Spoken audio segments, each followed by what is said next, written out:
청약 통장 여러분들 각자 한 번씩은 다 가져보셨을 겁니다.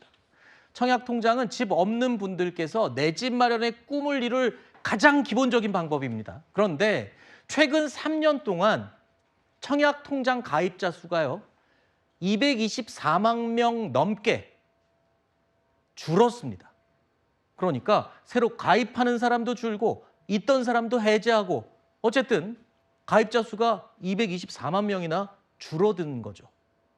자, 지난 9월 청약통장 가입자 수는요 2,634만여 명이었는데 올해 들어서 가장 적은 숫자를 기록했습니다. 2022년 6월 3년 3개월 사이에 6월부터 3개월 사이에 3년 사이에 224만 명이 줄어들었다는 얘기죠. 그래프 보시면 급격히 줄었죠. 청약통장 가입자들이 가입을 포기하거나 해지해버리는 그런 상황인 겁니다. 이게 정부에서 대출을 너무 옥죄다 보니까 청약통장으로 집이 당첨되더라도 네. 대출을 받을 수 없는데 어떻게 분담금을 냅니까? 네. 그러니까 청약통장 있어봐야 소용없다. 그냥 그 돈이라도 깨서 내가 뭘 하자 이런 사람 아니면 가입해봐야 소용없다 이런 사람이 늘었다 이런 분석이더군요. 네, 충분히 가능한 거죠. 그렇지 않아도 최근 몇 년 사이 이제 청약 자체가 좀 계속해서 매력이 떨어지는 이런 상황이었는데 여기에다가 이제 대출 규제까지 더해지니까 더 이상 뭐하러 청약을 해야 되나라는 생각을 가질 수 있을 것 같습니다. 왜냐하면 청약이라는 게 이제 내 집 마련을 할 수 있는 무주택자가 가장 안전한 방법이 돼야 하는데 이제 더 이상 그렇지 않죠. 일단 분양가가 너무 비싸졌고 그다음에 이제 그 비싼 분양가를 좀 감당해 줄 수 있는 대출 길도 막혀 버렸죠. 거기에다가 하나 더 하자면 내가 살고 싶은 곳에 청약을 해서 내가 당첨될 확률은 너무나도 먼 나라 이야기라는 겁니다. 소위 말해서 로또 청약이라고 하지 않습니까? 그러니까 로또 수준의 경쟁률, 내가 살고 싶은 곳은 이런 게 현실인 건데 더 이상 청약을 해봤자 이게 무슨 소용인가 이런 생각을 당연히 하실 수밖에 없습니다. 참고로 서울 지역 예를 들면 뭐 소위 강남에서 아파트 청약 경쟁률 1000대 1이 넘는 상황입니다. 로또와 비교해도 틀리지 않을 만큼 굉장히 높은 경쟁률이죠. 이렇게 되면 문제가 뭐냐면 청약에 대한 인기가 떨어지게 되면 소위 말해서 청약 통장에 들어오는 자금으로 마련되는 주택도시기금 이것 자체도 굉장히 허약해집니다. 주택도시기금이 소위 말해서 LH 같은 곳이 공공주택 건설의 주요 재원으로 사용하거든요. 그러니까 이 구조를 지금 바꾸지 않으면은 주택도시기금도 허약해지기 때문에 정부가 얘기하고 있는 공공중심의 복합도시 개발, 공공주택 개발, 공급 더 어려워질 수 있다라고 봅니다.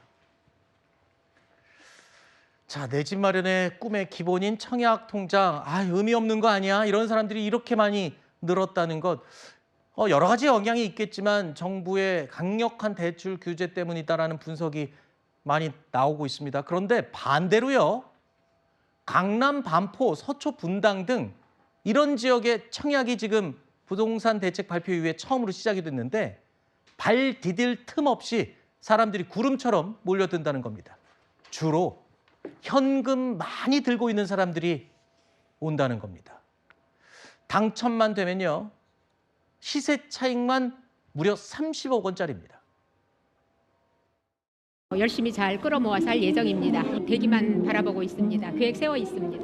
자금조달이 될지 안 될지는 애매하긴 하지만 그 대도 문제가 안 되는 문제죠. 왜냐하면 분양가가 여기가 장난이 아니니까. 청약자 수가 약 3만에서 5만 명 사이 들어올 것 같거든요. 15억 이상의 중고가 아파트에서는 대출 규제 영향 때문에 확실히 경쟁이 더 약화될 거예요. 당첨만 되면 시세 차익만 30억 원. 이게 로또가 아니고 뭐겠습니까? 그런데 문제가 있습니다. 청약에 당첨이 됐어요. 그럼 이거 만기까지 분담금이라는 게 있어요. 내가 네. 반드시 의무로 내야 되는, 채워야 되는 돈이. 그게 25억 원이래요, 저 아파트가. 네. 그러면 지금 16억 이상 아파트의 경우에는 대출이 2억 원까지밖에 안 돼요. 그러면 현찰로, 현금으로 23억 원을 들고 있는 사람들이 저거를 살 수 있다는 거잖아요.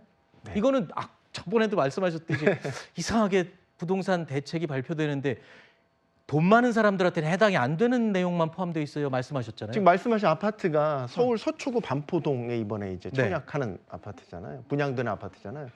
그러니까 저기에 많은 분들 몰렸다고 그랬잖아요. 네. 아마 분양 청약 경쟁이 높을 거예요. 네. 근데 이제 실제로 당첨되시는 분들, 네. 그분들은 이제 20억 이상 현금 없으면 의미 못 없는 사는 거잖아요. 분들이 의미 당첨돼도 없는 거예요. 포기해야 되잖아요. 그러니까 아까 처음에 인터뷰에서 어떻게든 끌어모아서 살 예정입니다. 네. 그게 딱 맞는 거죠. 어떻게든 다 끌어모아야 되거든요. 돼서 만약에 내 소유가 되면 일단 시세 차익이 30억이라면 한번 도전해 볼 만한. 아니 근데 22억을 어디서 구합니까? 대출이 안 되는데. 네. 그러니까 계속 거듭 말씀드리지만 현금 본인들. 부자밖에 현실적으로 저곳에 청약해서 들어갈 수밖에 없습니다. 그래서 점점 저런 서울 강남구 특히 더 비싸다는 저 반포 이런 데는 계속해서 그들만의 리그가 아. 되는 겁니다.